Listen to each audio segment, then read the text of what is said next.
ઉપદેશો પર અમલ। એક દિવસ પંખીઓનો રાજા પોતાના ઝુંડને લઈને અન્નની શોધમાં એક ગામ તરફ ગયો। હવે જાઓ, અન્નના દાણા અને બિયા શોધો। જેવું તમને કંઈ મળે કે તરત મને ખબર આપો, આપણે બધાએ વેચી લઈશું। શોધમાં ફરતા ફરતા તેમાંથી એક ચકલી એ સડક પર આવી, જ્યાંથી બહુ બધી ગાડીઓ અનાજ લઈને પસાર થતી હતી। કેટલા બધા અનાજના દાણા અહીં તો મેજવાની છે। હું રાજાને આના વિશે નહીં બતાવું, પણ જો ભૂલેથી કોઈ પંખી અહીંથી પસાર થયું અને તેણે આને જોઈ લીધું તો એક તુક્કો છે, હું તેમને બધી વાત બતાવીને પણ અહીંથી દૂર રાખીશ। એ પાછી રાજાની પાસે ગઈ। અરે તું તો ઘણીવાર સુધી બહાર હતી, તને કંઈ મળ્યું? કંઈ પણ નહીં, ખરેખર કહું તો હું લગભગ મરવાની જ હતી। બધા પંખીઓ ધ્યાનથી સાંભળવા લાગ્યા।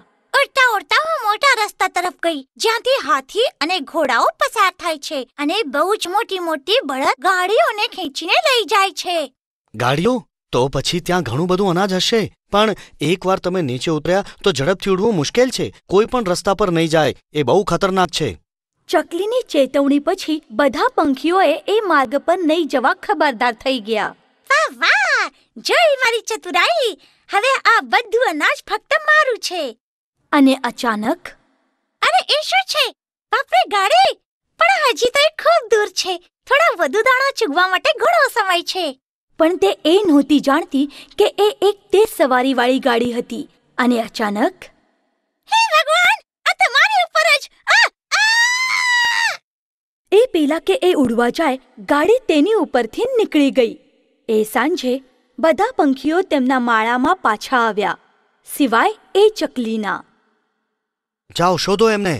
બધા પંખીઓ જુદી જુદી દિશામાં પોતાના મિત્રની શોધમાં નીકળી પડ્યા। અમુક પંખીઓએ આવીને રાજાને ખબર આપી। એ મરી ચૂકી છે, અમે તેને એ જ રસ્તા પર જોઈ, કદાચ કોઈ ગાડી એની ઉપરથી નીકળી છે। પંખીઓનો રાજા પોતે ત્યાં ગયો। અરે રે, કેટલી દુઃખદ ઘટના છે। તેણે આપણને બધાને ચેતવણી આપી, પણ પોતે લાલચમાં ફસાઈ ગઈ। ચાલો, તમારા બધા માટે આ પાઠ છે। જ્ઞાની લોકો વિચારપૂર્વક કહે છે, સમજાવે છે, એમની વાતો હંમેશા માની લેવી જોઈએ।